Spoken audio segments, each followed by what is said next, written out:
All right, you're tuning in to Financial Fitness Northwest live on 1150 KKNW.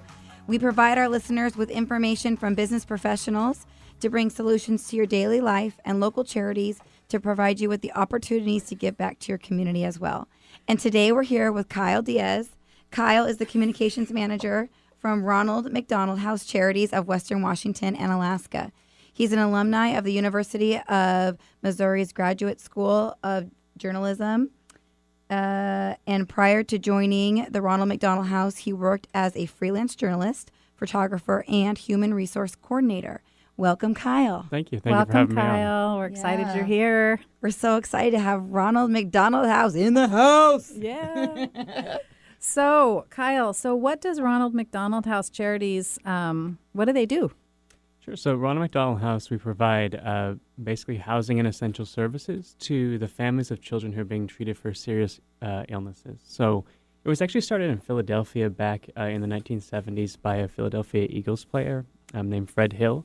And his daughter developed leukemia, and he was at the hospital all the time. He was like eating out of vending machines, staying in local hotels around where she was being treated, and he realized that there was this real need for a support system for families who are going through things like this. So that's where the first Ronald McDonald House was established, and that kind of grew outward from there.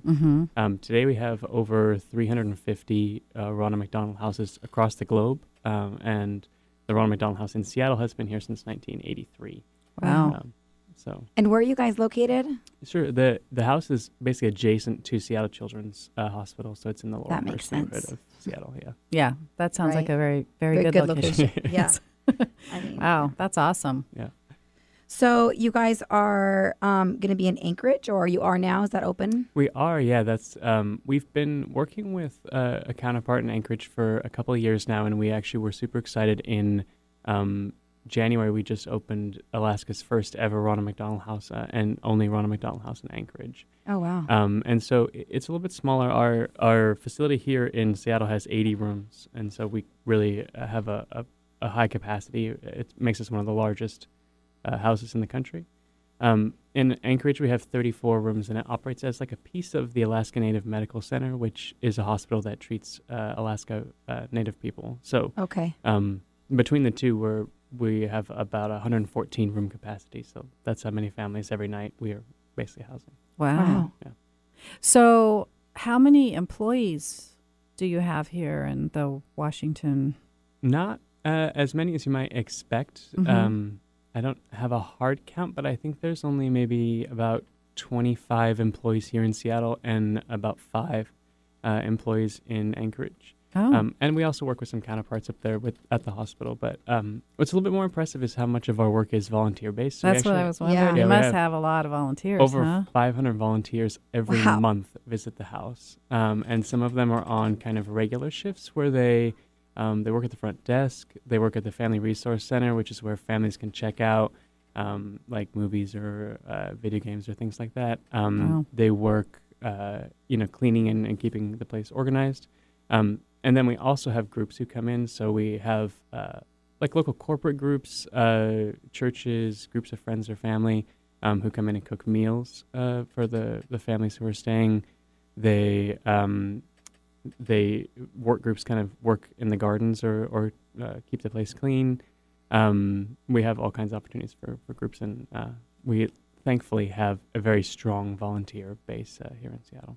That's awesome. So it's like it basically is like a hotel. You've got meals, so their meals are prepared there too. And then they can rent movies. And how long can people stay there? Yeah, so basically we try to keep everything off of the plate of the families as we possibly can. Because when your kid is sick, you really, everything else kind of goes out the window. Families have such a tough time even focusing on, what are we doing for the next 5 minutes? When's the next appointment? And they don't have a chance to shop for dinner or things like that. So families stay for a long time. Our average length of stay in Seattle is 62 days. Oh, my gosh. And there are families who stay a little bit longer. There are families who stay a little bit shorter, but 4 nights is our minimum, so you have to be treated for more than 4 nights to be able to stay. So how do people... do you have to qualify to be able to use those services, or how does that work? So the first thing that that is kind of the baseline for eligibility is that you have to be coming from more than 45 miles from the house. Okay. So basically, families from Tacoma, Olympia area, those are eligible, but we basically feel that anyone closer is within a commutable distance. Is a weird thing to say about Yeah. treatments at a hospital, but that you have to come from a certain distance away from the house. Beyond that, we work with the Seattle Children's kind of social working group to figure out what people's anticipated length of treatment is going to be, kind of what their need is, how far away they're coming from, and that there are a lot of kind of factors that go into that eligibility. Okay. And we unfortunately don't have the capacity to house everyone who needs our services. Right. So we do run at a waiting list every night, I but was gonna say. we do the best we can, and we have about a 98% occupancy rate. So almost every single one of our rooms is occupied every single day of the year. Wow, that's sad. It's very It's sad. a lot of sick kids. Yeah. So it's not income based, and they don't have to. I mean, No family has to pay anything to stay at the house. do they? We ask families to contribute $30 a night if they can, Okay. but their actual cost of stay is more like $150. So, but many families are not able to pay. Well, yeah, if anything your at all. kid's sick for months at a time, pay $150 a night to stay in a hotel. Yeah. Yeah. Wow. Okay. Well, so can you tell us? Do you have any like stories about families that stay there, or Yeah. Let me good talk- stories, happy stories? Tiffany? Happy endings. That's Yeah. what we want. I can talk a little bit about. Let's talk about Ireland. So Ireland lived with her family in Yakima, and around November of last year, she started to have these kind of spells or episodes where she would get a really bad headache. She's 3. Okay. She'd get a really bad headache, and then she would throw up, and then she'd feel better. And her parents just thought, that's kind of weird. They took her to the doctor. A pediatrician said, maybe migraines. Let's keep an eye on it and see if it happens again.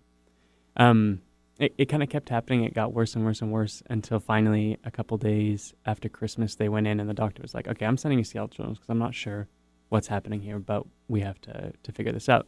So they had an appointment scheduled for like early January sometime.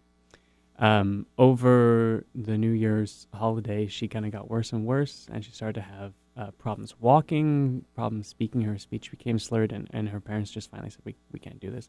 They put her in the car, and they drove through a snowstorm across, over the pass, and kind of just showed up at Seattle Children's, and we're like, we're here. Yeah. You should know who we are. Maybe we're supposed to be here later this week. And it turned out that she actually had a brain tumor about the size of an orange on the left side of her head. Immediately underwent kind of emergency surgery. Doctors were astonished that she was even awake and responding to people. And then she kind of had to start this long road of recovery. So, she was looking at about a 6 or 8 month treatment time after that. Because they kind of came in so last minute and we didn't have any warning, there was no space at that time at the house. And so that family had to kind of move around for about 2 weeks from hotel to hotel. And it really just kind of drove home how difficult this is for families who aren't staying at the house because they were paying, $150, $200 a night. They only had one car, and the dad had to work, so he was returning home, to Yakima to keep earning money to pay for everything. Right. Family members were kind of coming in, family and friends were coming in to shuttle them from appointment to appointment. And it was just an incredibly difficult kind of time. And finally, after about a week and a half, a room opened up at the house. And all of a sudden, she said it was like all the stress just melted away. They were within walking distance to Seattle Children's. They got the meals and movie nights on the weekends, and she became really good friends. Ireland became really good friends with a bunch of other kids her age, and they bonded like really intensely because they're all going through kind of similar experiences. And her parents got to meet other people who were, going through the same things that they were. So like the community aspect of it is something that people don't think about, but it's a rare experience, and so it's comforting to be around other people who are going through the same thing. Yeah, I was going to say, because everybody staying there is in some sort of kind of traumatic situation, so they can help support each other in the house, right? If you're in a motel somewhere just by yourself, it's a lot lonelier, I'm sure. You don't have that support, so that's awesome. So how can local residents get involved? Well, as I mentioned, we have like extensive volunteer opportunities, and if you're just one person and you have, a spare couple of hours, our individual volunteer opportunities, you really get the chance to know people. and it's a little bit more of a commitment for individuals. We ask that people make like maybe a 6-month commitment to come in, Okay. Saturdays 3 to 6 or something. Mm-hmm. But if you're a group, cooking dinners is one of the most heartwarming things. You arrive with a big group. It's kind of a little bit of chaos for a while. Put it all together, and then you get to serve these people who are just incredibly grateful. And, I love that. And so that's a great way. We have tons of local companies who come in, and then again, local personnel or church groups or community groups that do that on a regular basis because it's just so rewarding. So the house has like a full kitchen and stuff that Mhm. people just come in and they just cook They just everything bring there? their food we in. do have to actually have everyone prepare it on site just for food safety Right. reasons, but we have a large commercial kitchen that people cook in, So you're cooking for a lot of people, Yeah. right? Like How many? 250 or something? Yeah, How many? between there's 80 families and a couple people per family, so each dinner we estimate is about 125 people. Oh, but okay. there can be more. Oh, no problem. then. Oh, yeah. That's not a big deal. I got that. It's And not people 200. People can also donate. I don't want to eat. I don't want to forget No, we're about the gonna donation aspect. Well, so like at McDonald's, the change things they have there, that all just, does that go right to you guys Yeah, for and donations? People often think like, oh, Ronald McDonald, like, you guys are just funded by McDonald's. But in reality, we get about 20% of our budget every year from local McDonald's franchises and organizations. And we have really good relationships with them, and we really appreciate all that they and their customers do for us. But the majority of our funding does come just from local donors,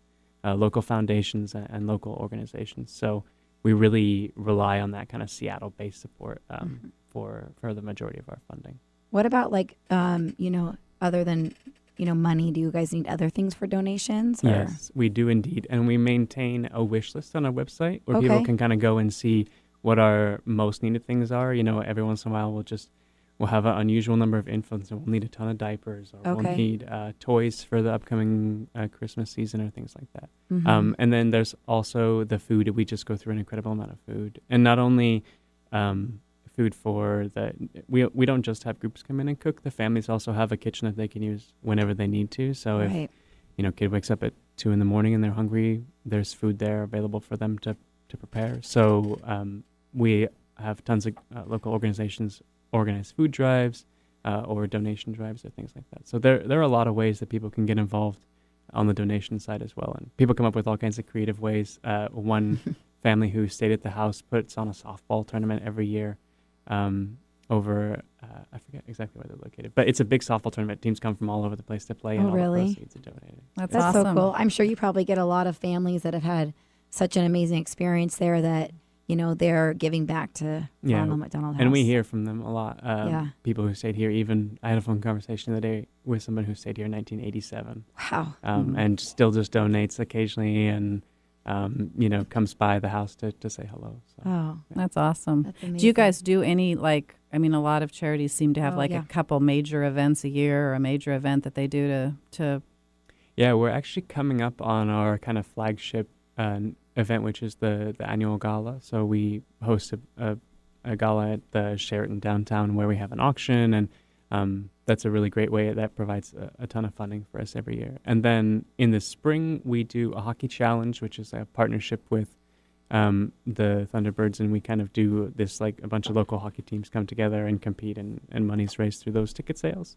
And then we have a springtime fundraiser called Men in Kilts, which is also just a ton of fun where local companies kind of dress up and get to take these fun photos. And That's fun. Well, be That's sure and great. get us the information so Mhm, that we for can sure. post it on the website. Yeah. Is your annual gala, is that open to yeah, you everyone? can buy tickets Okay, right now. perfect. Yeah, we'll want to put that on the website. So thank you so much for coming in and sharing with us about Ronald McDonald House. Oh, thank you very much for having me. It's been a pleasure. Well, when we come back, we're going to have the Riley Johnson team market update. Today, we're going to be discussing how corporate value has grown over the past 10 years and how it's affecting our real estate market.